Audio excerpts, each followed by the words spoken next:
அப்படி என்னைக்கு சொன்னதில்லை. இருந்தால் நயவஞ்சகம் பிடித்தவன், நயவஞ்சகம் பிடித்தவன் கண்டிப்பா அழிதான் போகிறான் இல்லையா? இவனோடு சேர்ந்த நானும் கண்டி அழிதான் போகிறேன். ஐயா உண்மை இல்லையா? ஏனென்றால் பாண்டவர்கள் தர்மத்தை கைப்பிடித்துக் கொண்டிருக்கார்கள். கண்டிப்பாக வெற்றியாளருக்கு தான். இருந்தாலும் என்ன செய்வது? போய்தான் ஆக வேண்டும் இல்லையா? ஆமா இல்லையா? ஆகட்டுங்க.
அப்படி என்றால் பிரபஞ்சம் என்று சொல்லப்பட்ட நெடிய கடல் சூழ்ந்த உலகம் இந்த உலகத்தை ஆண்டவன் முதலாக படைக்கிற பொழுது எறும்புகடை யானை முதல் 84 100,000 ஜீவ வேதத்தை படைத்து அதிலே உயர்திணை அக்கிரணை என்று 2 பிரித்து உயர்திணை என்று சொல்லப்பட்ட மனிதனுடைய கையிலே உள்ளங்கையிலே இந்த உலகத்தில் உள்ள விடயங்கள் எல்லாம் அடக்கமாக வேண்டும் என்று யோசித்த ஆண்டவன் கடைசியிலே 2 விடயத்தை கண்ணுக்கு எட்டிய தூரமாகவும் கைக்கு எட்டாத தூரமாகவும் வைத்தார். அது என்ன? அந்த 2 விடயம் என்னவென்று கேட்டால் ஆதியான இந்த மண்ணும் அந்த ஆணை அலங்கரிக்கின்ற பெண்ணையும் மண்ணையும் பெண்ணையும் எட்டாத விடயமாக வைத்தார்.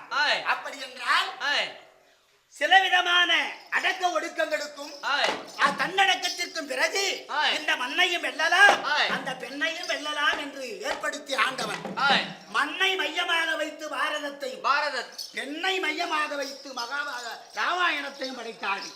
அப்பேற்பட்ட காவியமாகிய இப்பேற்பட்ட காவியத்தில் பாரதம் என்று சொல்லப்படுகிற 16ஆம் சண்டை. இந்த 16ஆம் நாள் சண்டையிலே துரோண சண்டையில் நான் இவ்வளவு நேரத்திற்கு வருகின்ற போது என்னுடைய பெயர் என்ன, என் கொத்துக்கொடி குலாச்சாரம் என்ன, நான் யாருக்கு பிறந்தேன், எதற்காக எவ்வளவு நேரத்திற்கு வந்தேன் தெரியுமா? சொல்லுங்க வாங்க, தெரிவிக்கிறேன்.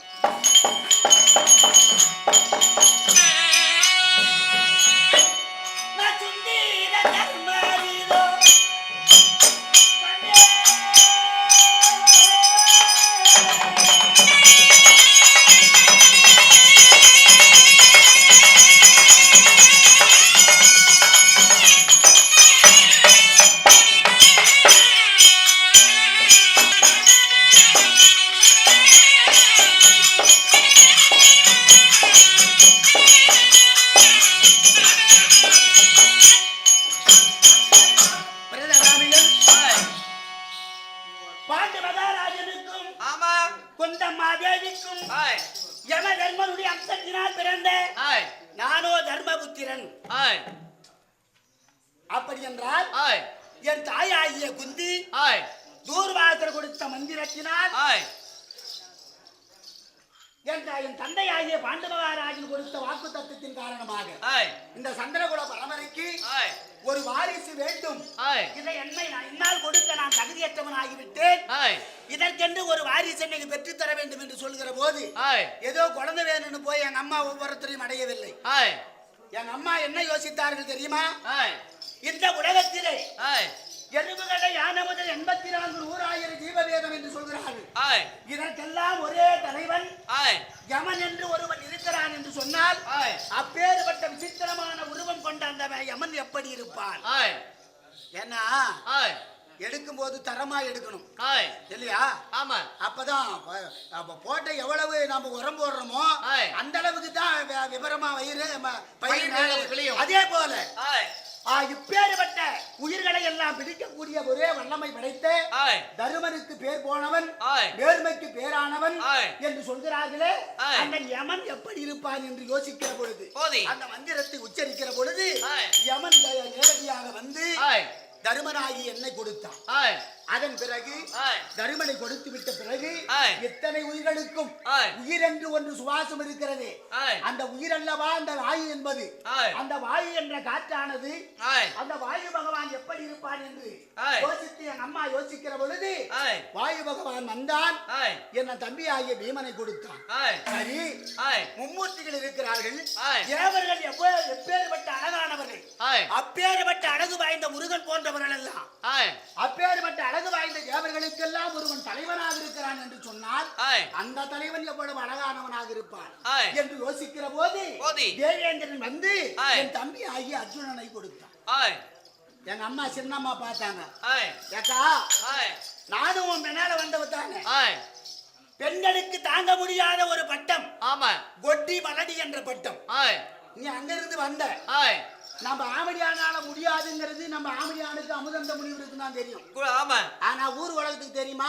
தெரியாது. சரி, இந்த சந்திரகுல பரம்பரைக்கு ஒரு குழந்தை வேண்டும் என்று நம் கணவர் சொன்ன பிறகு நீ 3 பேருக்கிட்ட 3 குழந்தைய வரமா வாங்கிக்கணும். ஆனா நாங்க பத்தியா நான் குழந்தை பெற்றுக்க முடியுமா? என் கணவனை தவிர 10ஆம் அதிபதியாக நாம் ஆளுகிற போது சந்திரகுல பரம்பரையிலே நாம் வேறு விதமாக குழந்தை பெற முடியாது. அதனால அந்த தூர்வாசர மந்திரத்தை என்னிடத்திலே கொடு, எனக்கு கற்றுக் கொடு, நானும் குழந்தை பெற்றுக் கொள்ள வேண்டும் என்று கேட்கிற போது அங்கே இருந்த அஸ்வினி தேவர்கள் வந்தார்கள். 2 தலை ஒரு உடல். அவருக்கு பேரு என்ன பேர் சொல்றாங்க? ரேவந்தன் என்று சொல்கிறார்கள். அது ரொம்ப நாளைக்கு பிறகு நான் கேள்விப்பட்டேன். அது உண்மைதானா வாதியார்னு சில பேர் கேட்டதுக்கு அது உண்மைதான். அது அப்பாற்பட்ட விஷயம். ரேவந்தன் என்று சொல்லக்கூடிய அஸ்வினி தேவர்களுடைய அம்சத்தினால் நகுல சகாதி அவர்களை பெற்று நாங்களோ 5 துரியோதனாதிகள் 100 பேர் பெரியப்பா மக்கள் சிறிய வயதிலே இருந்து எங்கள் மீது பொறாமை கொண்டு எத்தனையோ இடர்பாடுகளை செய்தார். குரு பெரியோர்கள் பார்த்தார்கள், துரியோதனா, இப்படி பாண்டவர்களுக்கு மேலும் மேலும் நீங்க என்னடை செய்ததே உண்டானால் அவர்கள் உயிருக்கு ஏதாவது ஆபத்து என்று சொன்னால் பெரிய மனிதர்களாக நீங்கள் இருக்கும் போது இது எப்படி நடந்திருக்க கூடும் என்று எங்கள்தான் கேட்பாங்க. ஆதத்தை பிரிப்பது என்று முயற்சித்தார்கள். அப்படி பிரிக்கிற போது அஸ்தாபுரி அவன் எடுத்துக்கொண்டு காண்டவ விருத்தம் என்று சொல்லக்கூடிய அந்த சுண்ணாம்புக்கல் மேட்டை எங்களுக்கு கொடுக்கிற போது எங்க மாமாவாயி கண்ணபுரான் பார்த்தார். அத்த மக்களுக்கு இப்பேற்பட்ட கரடு முருடான பாதையை கொடுத்தால் அவர்கள் எப்படி படிப்பது என்று சொல்லி வானுலகத்திலே இருந்து விஸ்வகர்மா என்று சொல்லக்கூடிய கட்டண கலைஞரை வரவழைத்து அந்த காண்டவ பிரசத்தமாக இருந்ததை இந்திர பிரசித்தமாக மாற்றினார். இந்த சிறப்பு விழாவிற்கு துரியோதனனுக்கு வேண்டுமானால் எங்கள் மீது சித்தப்பா மக்கள் என்ற பாசம் இல்லாம இருக்கலாம். ஆனால் எங்களுக்கு பெரியப்பா மக்கள் என்ற பாசமும் பெரியப்பா என்ற பாசமும் உண்டு. அதனால அந்த கட்டடத்தை திறப்பு விழா செய்வதற்கு துரியோதனாதிகள் 100 பேரையும் கூப்பிட்டோம். அங்குதேசாதிபதி கர்ணனை கூப்பிட்டோம். சகுனி மாமனை கூப்பிட்டோம். வந்து சுத்தி பார்த்தான். பார்த்தவர்கள் என்ன நினைத்திருக்க வேண்டும்? தீர்த்த யாத்திரை அனுப்பி பார்த்தேன், அதிலும் அவர்கள் சாகவில்லை. அரசு மாளிகை கட்டி பார்த்தேன், அதிலே அவர்கள் சாகல. இப்பேற்பட்ட காரண்டை முள் படர்ந்த இப்பேற்பட்ட சுண்ணாம்பு கல்லு மேடு நிறைந்த இந்த காட்டை கொடுத்தேன். அனாதி பிள்ளைகள் இப்பேற்பட்ட பயங்கரமான மாளிகையை கட்டியிருக்கிறார்கள். சிறந்த ஒரு மாளிகை கட்டியிருக்கிறார்களே. தண்ணி என்று கையை வைத்தால் தரையாக இருக்கிறது, தரை என்று காலை வைத்தால் தண்ணியாக இருக்கிறது. வானத்திலே இருக்கின்ற நட்சத்திரங்களை எல்லாம் கொண்டு வந்து தங்க பவனமாக தொங்க விட்டிருக்கிறார்கள்.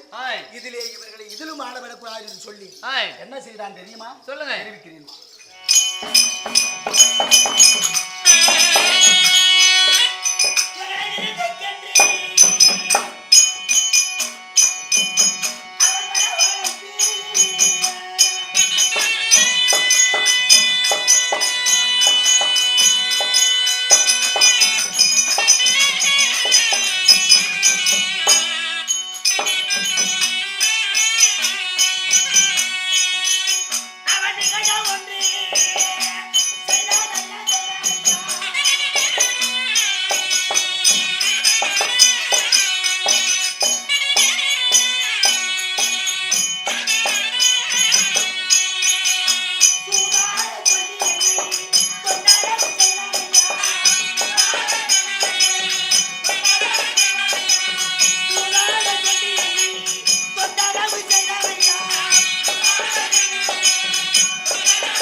நாங்கள் எல்லாம் அப்படி பேசிக் கொண்டிருக்கிற போது ஆய் சரி நேரம் ஆகி போச்சு ஆய் வரண்டா தம்பி துரியோதனா என்று சொல்லுகிற போது ஆய் இரு அண்ணா போகாத ஆய் சாப்பாடு ஆகிறதுக்கு கொஞ்சம் லேட் ஆகும் அதுவரை ஆய் உனக்கு போர் அடிச்சா ஏதாவது விளையாடலாம் என்று தெரிவித்தார் ஆய் அப்படி தெரிவிக்கிற போது ஆய் சகுனி மாமன் வெளிப்படையாக சொன்னான் சூதாடலாம் என்று சொல்லி ஆய் பாரதத்திலே ஆய் தருமன் சூதாட்ட வெறிக்காரன் என்று பரவலாக பேசப்படுது ஆய் பாரதம் படித்தவர்கள் ஆய் படித்தவர்களே கூட சொல்றாங்க ஆய் சூதாட்டக்காரன் சூதுவெறி பிடித்தவன் என்று சொல்லி ஆய் சில பேருக்கு ஆட்டம் பிடிக்கும் ஆய் ஆனா ஆட தெரியாது ஆய் ஆட்டம் பிடிக்கிறவன் ஆட தெரியாதுன்னு சொன்னா அவன் ரசிக்க மட்டும்தான் தெரியும் ஆய் அப்பேற்பட்ட தருமனாகி என்னை ஆய் நான் இப்பேற்பட்ட தொழிலை செய்வதை விட ஆய் இந்த உலகத்திலே கீழ்த்தரமான ஆய் கல்லை குடித்து விடலாம் என்று பதில் சொல்றவன் பாரதத்திலே நான் ஆய் அப்பேற்பட்ட என்னை ஆய் அங்குதேசாதிபதி கொஞ்சம் சூடியாத்த நான் கரணன் ஆய் அடே மூதேவி பிடித்த தர்மா தர்மா வந்தா வாதுக்கு வா ஆய் இல்லனா சூதுக்கு வா ஆய் பெரியோர்களே இத நான் எப்படி எடுத்துக்கணும்னா ஆய் ஏன் பங்காளி மேல உட்காந்துக்கிறான் ஆய் நீ யாருன்னே தெரியாது ஆய் ஏன் பங்காளி பக்கத்துல உட்காந்துன்னு ஆய் வந்தா வாதுக்கு வா ஆய் இல்லனா சூதுக்கு வாங்கிறதுக்கு எனக்கு எப்படி மனசுல பட்டுச்சுன்னா ஆய் ஆம்பளையா இருந்தா வாடா பொம்பளையா இருந்தா உட்கார்றான் மாதிரி பட்டுச்சு ஆய் சந்திரகுல பரம்பரையிலே 105 பேர்களுக்கு இந்த மண்ணின் தராதரத்தை முதலாக கண்டவன் நான் மூத்த மகன் அப்படி இருக்கிற போது ஆய். எங்கேயோ இருந்து அழிச்சுன்னு வந்த எச்சைகளை இப்பேற்பட்ட வார்த்தையை சொல்லுதுன்னா ஆய். நாம என்ன அப்பேற்பட்ட இழிச்ச வாயனா என்று சொல்லி ஆய். யோசித்து பார்த்தேன் ஆய் வாது என்பது சண்டை ஆய் அந்த சண்டை ஆய் கடையோடு கடை மோத வேண்டும் ஆய். வாளோடு வாள் மோத வேண்டும் ஆய். தோளோடு தோல் மோத வேண்டும் ஆய். இப்பேற்பட்ட ஆயிரக்கணக்கான உயிர்கள் மடிய வேண்டும் ஆய். ரத்தமானது ஆறாக ஓட வேண்டும் ஆய் இப்பேற்பட்ட அகம்பாவனமான செயலை தருமன் செய்தான் என்று சொன்னால் ஆய் சத்தியத்திலும் தவத்திலும் ஞானத்திலும் அஸ்திர வித்தையிலும் யுத்த தந்திரத்திலும் சிறந்து விளங்கிய ஆய். அடலேறு மதகளில் பிடரி சிலிர்த்த பெருஞ்செங்கம் என்று பெயரெடுத்து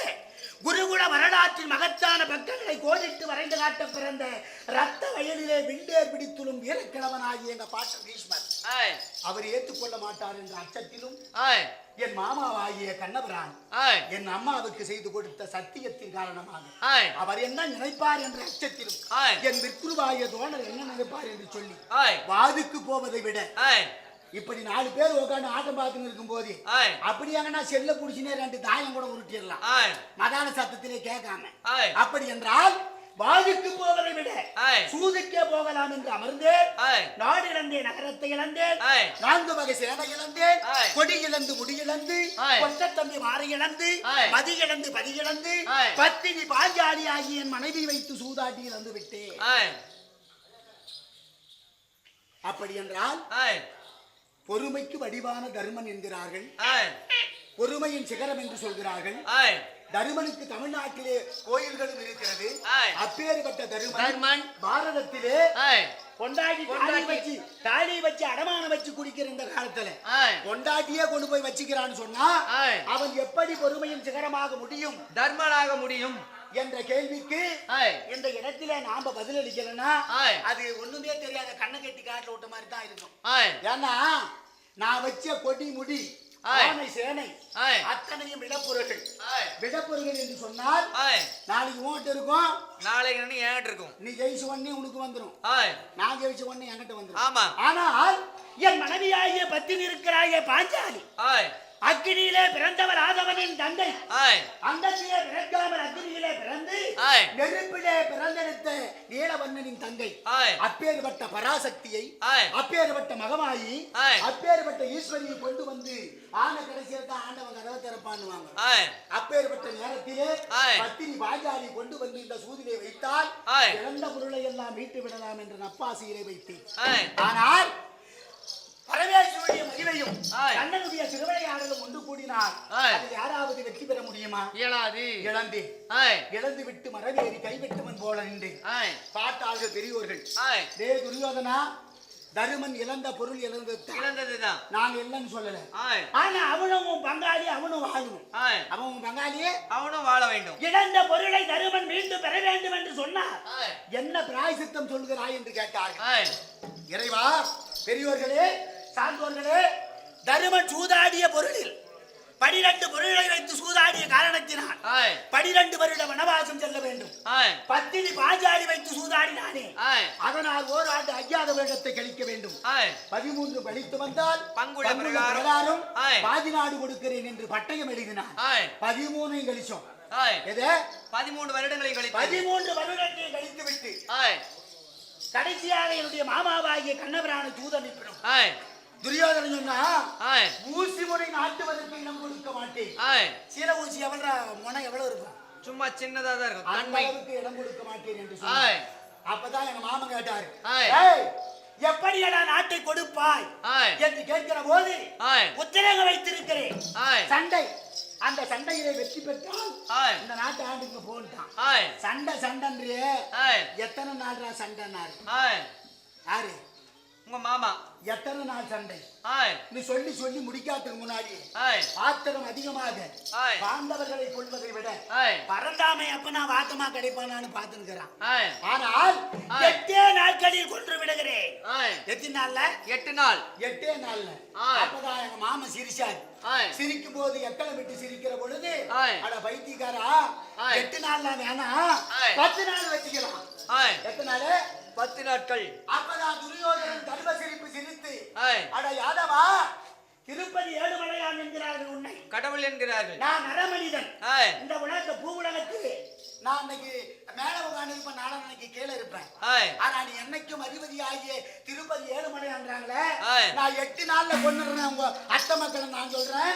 நீ அதெல்லாம் வேணாம், 10 நாள் கேட்கறேன்னா நான் உன்னை விட பலத்தில் 2 நாள் மிகுந்தவர் என்று சிரித்தான். ஆனா ஏன் எங்க மாமன் 10 நாள் கேட்டார் தெரியுமா? ஏன் கண்ணன் 10 நாள் கேட்டார் தெரியுமா? அந்த 10 நாள் வரைக்கும் பாரதத்திலே எவராலும் வெல்ல முடியாத பீஷ்மர் 10 நாள் வரை இருப்பார் என்று எங்க மாமாவுக்கு தெரியும். அதுக்கு பிறகுதான் மத்தவன் யாரும் என்ன பண்ண முடியும் சொல்லி அந்த 10 நாள் வரை கேட்டாரு. பீஷ்மர் இருந்தவர்கள் மத்தியிலே சென்று என்னடா குழப்பம் என்று கேட்க, இடையில இருந்த பெரியோர்கள் குறிச்சிட்டு என்னப்பா வாதம் என்று கேட்கிற போது, நான் 8 நாள் சொல்றேன், இந்த யாதவ கண்ணன் 10 நாள் கேட்கிறான், இதுதான் பிரச்சனை என்று சொல்ல, இடையில இருந்த பெரியோர்கள் 10 தேவல்ல 8 தேவல்ல 10 8 18 நாள் சண்டை இல்லையா? அப்படி ஆரம்பித்து நேற்றோடு 15 நாள் சண்டை முடிந்தது இல்லையா? ஆமா. அப்படி இருக்கின்ற போது முதல் நாள் சண்டையிலே சுவேத வாகனன் மடிந்து, 10ஆம் நாள் சண்டையிலே எங்க தாத்தாவாகிய பீஷ்மாச்சாரி, அதன் பிறகு 13லே என் மகனாகிய அபிமன்னன் மடிந்தான், 12லே பகதத்தன் மடிந்தான். இன்றைக்கு 14ஆம் நாள் சண்டை. என்ன செய்வது, ஏது செய்வது, யார் அங்கிருந்து வரார்கள், இங்கிருந்து யார் போவது, ஒரே குழப்பமாக இருக்கிறது.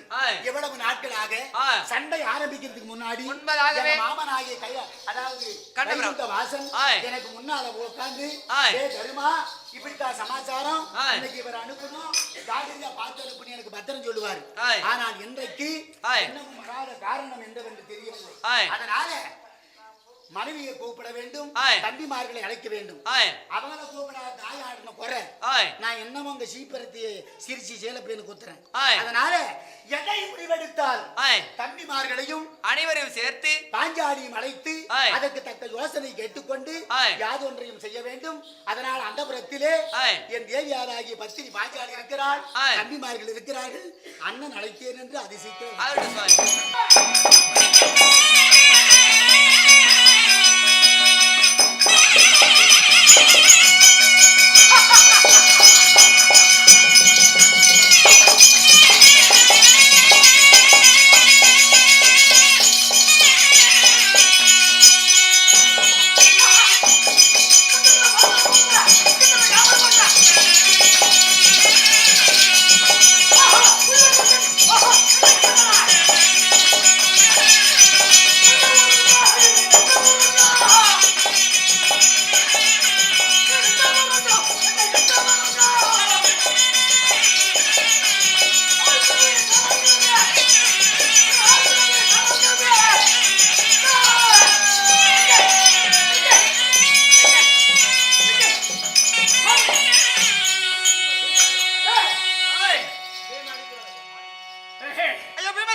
திருமணி கமலங்களுக்கு நமது சேவகன் அநேக கோடி வணக்கம். வணக்கம். என்னுடைய வாதத்தை மனிதபடியால் என்றைக்கும் அருகாமையிலே வாழ்ந்துட போயாக ஆகட்டுங்க. வணக்கம். அப்படியா? போகட்டும். நான் என்ன சொல்கிறேன்? போதி யாரோட பிள்ளை? கோம் என்ன? கோத்தாலும் என்ன? மக்கு தெரியுமா? ஆகட்டுங்க. அருகாமையில் இருக்கக்கூடிய சேவகன் நான் உண்மைதான். தெரிவிக்க அமர்ந்திருக்கிறவங்களை சொல்லுங்க.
இன்னைக்கு வந்த காரணம்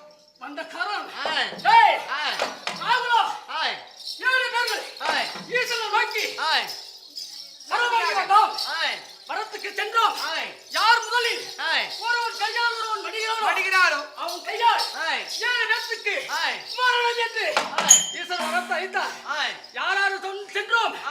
இதவன் பக்காசன், சராசந்தன், மணிவாளன், கீசகன், துரியோதனன், நான் 7 பேரோ சென்றோம் வரத்துக்கு. முதல் யாரும் அடித்தேன் 8 வயதிலே இதவாசூரனை மடித்தேன். 10 வயதிலே பக்காசூரனை மடித்தேன். அனைத்து பேர்களை மடித்து விட்டோம். எந்த 20 யாரார்கள்? நீயும் என்னுடைய பங்காளி ஆகிய துரியோதனன். அதனால் என்ன எனக்கு தெரியவில்லை. ஏதோ அண்ணா அழைத்திருக்கின்றார். அந்த புறத்திலே பங்காளி இருப்பா நான் அழைத்து